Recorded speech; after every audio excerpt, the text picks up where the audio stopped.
మోషే Israel ప్రజలు దేవుణ్ణి మన్నించమని అడుగుతూనే ఉంటారు. ఫినెహాస్ కూడా అహరోని యొక్క మనవడు అనమాట, ఎలియాజర్ కుమారుడు, మోషే వాళ్ళ అన్నయ్యకి మనవడు ఫినెహాస్ కూడా అక్కడే ఉంటాడు. ఫినెహాస్ కూడా మోషేతో కలిసి మన్నించండి ప్రభా, ఇలా చనిపోతున్నారు 24,000 మంది అని అడుగుతూనే ఉంటే ఇజ్రాయెల్ ప్రజల్లో ఒక వ్యక్తి ఏం చేస్తాడంటే, ఒక వ్యక్తి మిద్యాను అమ్మాయిని తీసుకొని వచ్చి తన గుడారంలోకి వెళ్తూ ఉంటాడు ఆమెతో పాపం చేయాలని. ఫినెహాస్కి రోషం అప్పుడు వచ్చేస్తుంది అనమాట, ఆత్మలో కోపం వచ్చేస్తుంది. ఆయన ఆత్మ మండడం మొదలు పెడుతుంది రోషంతో. ఆయన ఈట తీసుకొని ఆ గుడారంలోనికి వెళ్ళి వ్యభిచారం చేస్తున్నటువంటి ఆ వ్యక్తిని ఆ స్త్రీని ఇద్దరిని చంపేస్తాడనమాట. అప్పుడు దేవుడు అంటారు, ఫినెహాసు నా కోపాన్ని చల్లార్చాడు, ఆయనకి నాకెంత రోషమో, ఈ వ్యభిచారాన్ని బట్టి నాకెంత కోపం వస్తుంది, విగ్రహారాధనని బట్టి అంత అదే రోషాన్ని ఫినెహాసు కలిగి ఉన్నాడు. కాబట్టి నేను ఫినెహాసు సంతతి ఎప్పుడు నా బలిపీఠం మీద యాజకత్వం చేసేటటువంటి బహుమతి భాగ్యాన్ని ఇస్తున్నానని చెప్తారు. ఎప్పుడైతే ఫినెహాసు ఆ వ్యక్తిని ఆ స్త్రీని చంపేస్తాడో వెంటనే అంటురోగం ఆగిపోతుందన్నమాట. పాపిని ప్రేమించాలి, పాపాన్ని ద్వేషించాలి. ఆ వ్యక్తులు అలా ఒక వ్యక్తి మీరు చూసినప్పుడు అందులోంచి బయటికి వచ్చేలాగా చేయాలన్నమాట. అది నేను చెప్పేది ఇక్కడ. తర్వాత మరి యాకోబు యొక్క కుమారులు శరీరంలో కోపం తెచ్చుకొని వాళ్ళు ఎలా హత్య చేసి వాళ్ళు శాపానికి గురి అయ్యారో మనం ఒకసారి చూద్దాం. యాకోబుకి 12 మంది కుమారులు ఉంటారు కదా. ఆయన మామయ్య దగ్గర మరి లాబాన్ దగ్గర 20 సంవత్సరాలు పనిచేసి తర్వాత దేవుడు చెప్తారు, మీ తండ్రి దగ్గరికి వెళ్ళంటే ఆయన లాబాన్ మామయ్య ఇంటి నుంచి హారాన్ నుంచి మళ్ళీ తిరిగి వస్తూ ఉంటాడనమాట. 20 సంవత్సరాల తర్వాత వస్తూ ఉంటాడు. తన భార్య పిల్లలు 12 మంది కుమారులతో కుమార్తెలతో తిరిగి వస్తాడు. వచ్చి షెకేం దగ్గర ఉంటాడనమాట, గుడారం వేసుకొని ఉంటాడు. అక్కడ ఈ షెకేం పట్టణం ఆయనకు ఒక కూతురు లియా ద్వారా పుడుతుందనమాట. ఆదికాండం 34లో చూద్దాం. లియా ద్వారా యాకోబుకు ఒక కూతురు పుడుతుంది. ఆ అమ్మాయి పేరు దీనా. ఆయనకి ఇంకా చాలామంది కుమార్తెలు కూడా ఉంటారు కుమారులతో పాటు. అయితే ఈ అమ్మాయి యవ్వనంలో ఉంటుంది దీనా. మరి అన్నయ్యలంతా పని చేయడానికి నాన్న అందరూ వెళ్తారు. ఎవరితో చెప్పకుండా ఈ యవ్వనంలో ఉన్న అమ్మాయి షెకేం పట్నం ఎంత బాగుంది అప్పా, నేను చూడడానికి వెళ్తానని వెళ్తుందన్నమాట. ఆడపిల్లలు అలా సాయంకాలాలు అసలు వెళ్ళకూడదు. అలా చూడ్డానికి వెళ్తే ఈ అమ్మాయి యవ్వనంలో ఉంటుంది. ఆ షెకేం పట్టణ రాజు, యువరాజు, అతని పేరు కూడా షెకేమే. ఈ అమ్మాయిని చూసి చాలా అందంగా ఉందని ఆ అమ్మాయిని పట్టుకొని చెరపట్టి అమ్మాయిని మానభంగం చేస్తాడు. అప్పుడు తర్వాత ఆ షెకేం వాళ్ళ నాన్నకి చెప్తాడు.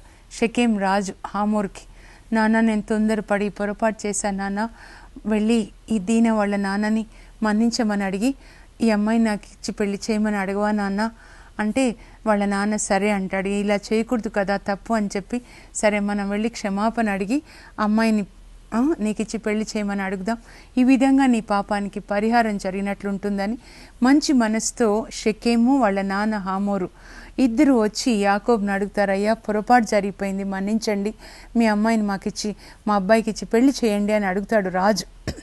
యాకోబు కూడా సరే మా పిల్లలు 12 మంది కుమారులు పొలానికి వెళ్ళారు, వాళ్ళు వచ్చిన తర్వాత వాళ్ళని కూడా అడుగుతాను ఏ సంగతి, వాళ్ళు వచ్చిన తర్వాత మాట్లాడి చెప్తానంటారు.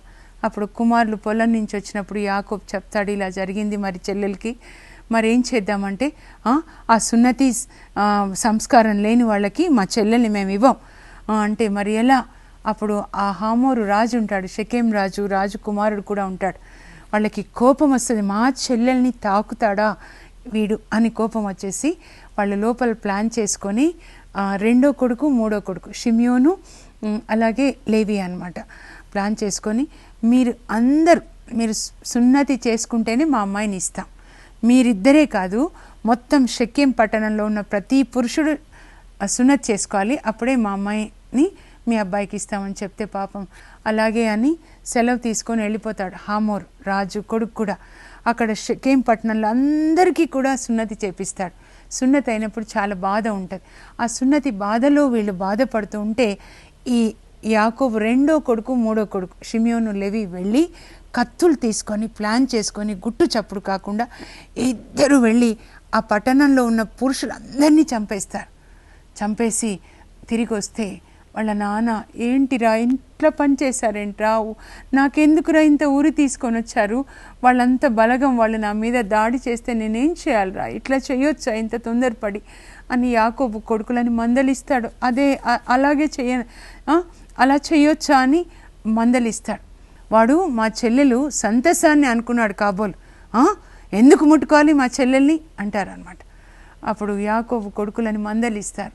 ఇప్పుడు చెల్లెలు ఏమవుతుందిరా, అందరినీ చంపేశారు, చెల్లి ఇలాగే ఇంట్లో ఉండిపోతుంది కదా, సమస్య పరిష్కారం అయిపోయిందా, ఎందుకురా అంత ఆవేశం, ఎందుకురా అంత కోపం మీకు అని చెప్తాడు. తర్వాత చాలా సంవత్సరాలు గడిచిపోతాయి. ఆయన ఐగుప్తులో యోసేపు గవర్నర్ అయిన తర్వాత కూడా అక్కడ కూడా ఉంటాడు. 147 సంవత్సరాలు వచ్చినప్పుడు యాకోబుకి చనిపోయే దినాన 12 మంది కొడుకులని వరుసగా దీవిస్తూ రూబేన్ని, తన 2వ కుమారుడు షిమ్యోను, 3వ కుమారుడు లేవీలను ఆశీర్వదించవలసిన సమయంలో వాళ్ళని ఆశీర్వదించడు, కానీ వాళ్ళ మీదికి శాపాన్ని ప్రకటిస్తాడు. చూడండి ఏమంటాడు, షిమ్యోను లేవి సోదరులు వారు తమ ఆయుధములను హింసకి వాడారు, వారి పన్నాగములను నేను అంగీకరింపను, వాళ్ళ యొక్క కుట్ర మంత్ర ఆలోచనలని నేను సహింపను, కనుక వాళ్ళని ఇజ్రాయెల్ దేశంలో నేను చెల్లాచెదరు చేస్తాను, వారిని ఆ దేశంలో నేను చెదరగొడతాను అని యాకోబు ఆ కుమారులు ఇద్దరి మీదకి శాపాన్ని ప్రకటిస్తాడు. అయితే మాట్లాడింది యాకోబు కాదు, దేవుడే. ఎప్పుడో వాళ్ళు చూడండి కోపంతో హత్య చేస్తారు వీళ్ళిద్దరు కూడా. కాబట్టి ఏమంటున్నాడంటే వాళ్ళ కోపము శాపార్హము, వాళ్ళని చెల్లాచెదరు చేస్తాను. మీరు చూసారా ఇజ్రాయెల్ దేశం పటం చూడండి, 12 గోత్రాలకి యెహోషువ పంచి ఇచ్చినటువంటి నేల.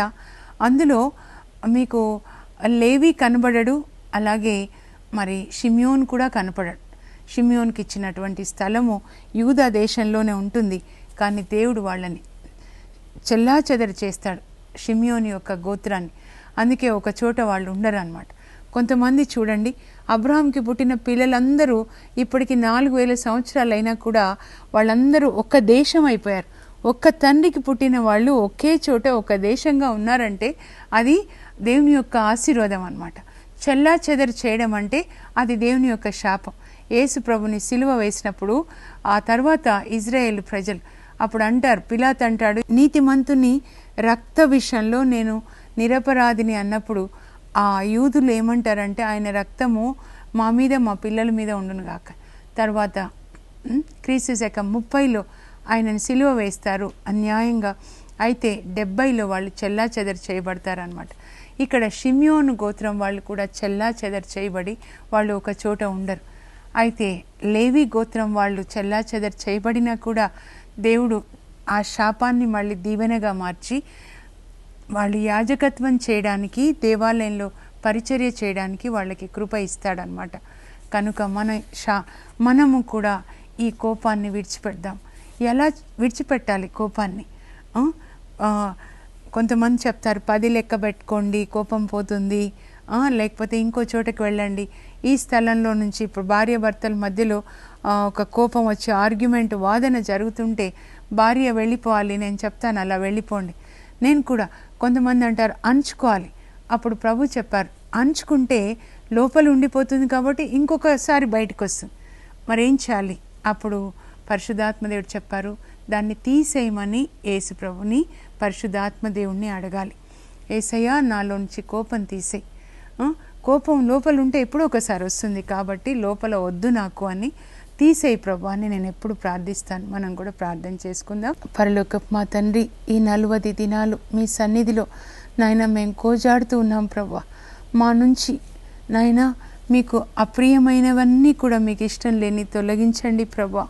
మాకొద్దు ప్రభా నాయన తండ్రి, ఈ గర్వం మాకొద్దు నాయన, ఈ కోపం మాకొద్దు ప్రభా. మా హృదయాన్ని తెరిచి చూసి లోపల ఏమేముందో గర్వము, ధనాశ, అసూయ అన్నిటినీ మా నుంచి తొలగించి పరిశుద్ధాత్మదేవ తండ్రి దేవుని ప్రేమతో, యేసు ప్రభు యొక్క త్యాగమైన ప్రేమతో, సహనంతో, ఓర్పుతో మమ్మల్ని నింపండి. యేసు నామంలో అడుగుచున్నాం తండ్రి, ఆమెన్. ప్రభువు మీకు గర్వం నుంచి, కోపం నుంచి, అన్ని రకాల అంధకార శక్తుల నుంచి విడుదలనిచ్చి దైవ ప్రేమతో మిమ్మల్ని నింపుదురుగాక. God bless you.